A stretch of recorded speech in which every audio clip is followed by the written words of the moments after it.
Hello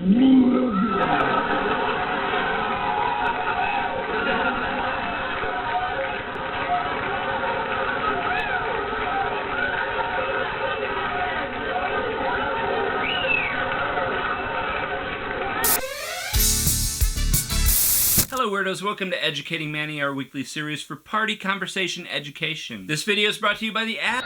Shirt purchase link in the description. This person won a Weirdo cargo, this person won a t-shirt. The claim instructions are also in the video description. By the way, if you're subscribed and you comment, you could also win. Dick Shawn was Andy Kaufman before Andy Kaufman was Andy Kaufman. He was quirky, he did stand-up, he sang. Sometimes you wouldn't know if you should laugh when he sang. He did characters, he was often off-color, and much of his comedy was physical. And much of the time, you didn't know whether you should laugh at the physical stuff. He could get really weird and he would stay with his routine no matter how uncomfortable or confused the audience would get. And sometimes he did things that weren't inherently funny in a way that the joke was on the audience, much like Andy Kaufman did. Soft you!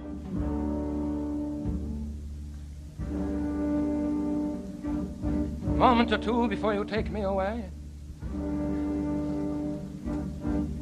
I have done the state some service and they know it, but none of that, oh, none of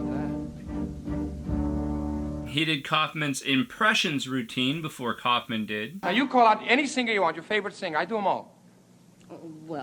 Anybody. Bing Crosby. Okay. Bing Crosby, okay? Billy Eckstein. Thank you very much. Watch this, Judy. Billy Eckstein.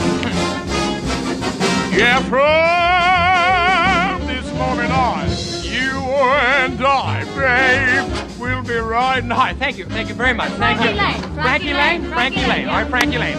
From this moment on, you and I, babe, will be riding high. That's pretty good. Teresa Brewer.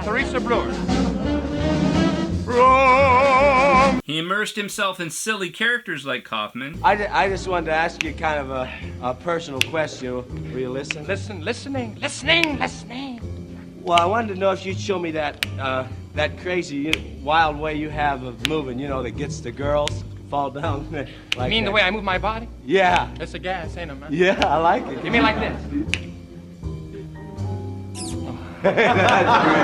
For his live shows, he'd often stow away ahead of time and wait for the tension to build in the audience before surprising them by springing out of somewhere unexpected. He even broke through a brick wall at times. That was before smartphones. Now everybody wrecks the surprise by uploading the act to their Facebook live feed. Dick Shawn built his career in the 50s and 60s, and back then TV and movie audiences expected a certain flavor. That flavor was leftover vaudeville meets the Don Draper modern of the time. Think young Jerry Lewis or Buddy Hackett. Let me hear D.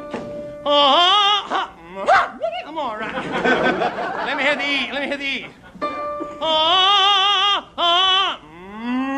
I'm all right. Oh, golly, it's getting better. Let me hear F. Let me hear the G. Let me hear the H. Dick Shawn had starring roles in some big, quirky, over-the-top comedies like It's a Mad, Mad, Mad, Mad World and The Producers, and he appeared in just about every TV variety show of the time. Variety shows were big in the 60s. In the 70s, as many other aging comics did when their popularity waned, he became a character actor. He appeared on The Love Boat, Fantasy Island, Love American Style, Laverne and Shirley, and Three's Company. He was Granick the Mechanic on Captain Kangaroo, and he was the Snow Miser in A Year Without a Santa Claus. I'm Mr. White Christmas. I'm Mr. Snow. In 1985, he got a role in a sitcom called Hail to the Chief, starring Patty Duke. Unfortunately, that only lasted one season. And he starred in some really forgettable 80s films. For those, he was less overtly comic, but he did prove he could get dark. What's your real name? Marvin Walker. Oh, well, it has been a pleasure meeting you, Marvin. Thank you.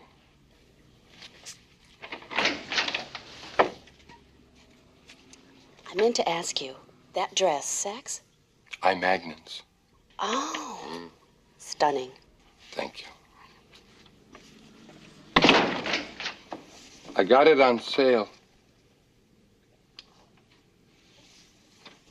Of course, as many working comics do, he kept up his live routine. And by the 80s, those who knew him knew in his act you expect the unexpected. He put together a show called The Second Greatest Entertainer in the World with songs, sketch, satire, random philosophy, and pantomime. During intermission, he would lay in view of everyone on the stage floor, completely motionless for the whole time. On April 17, 1987, he did a show at UC San Diego which included an act that addressed the audience as if they were all survivors of a nuclear war. And he said something like, "We could recreate civilization right here in this room, and I could be your leader." And then he collapsed face down on the stage. Everyone thought that was part of the act, but he'd actually had a major heart attack. And that, Alanis, is irony. Audience members waited.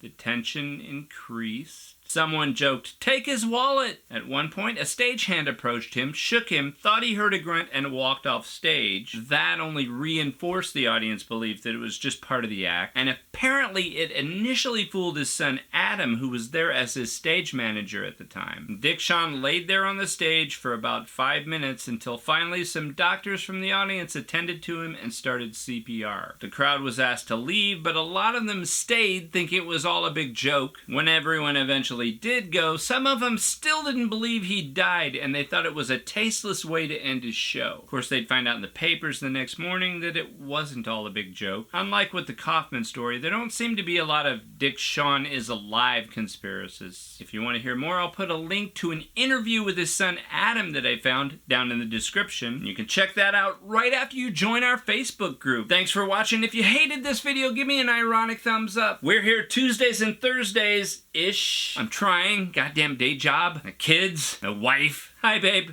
I'm kidding. She doesn't watch these. Anyway, on screen is another video YouTube thinks you'll like, plus a subscription link and links to our other channels. And until next time, stay out of the comfort zones. Yeah, this is a work in progress.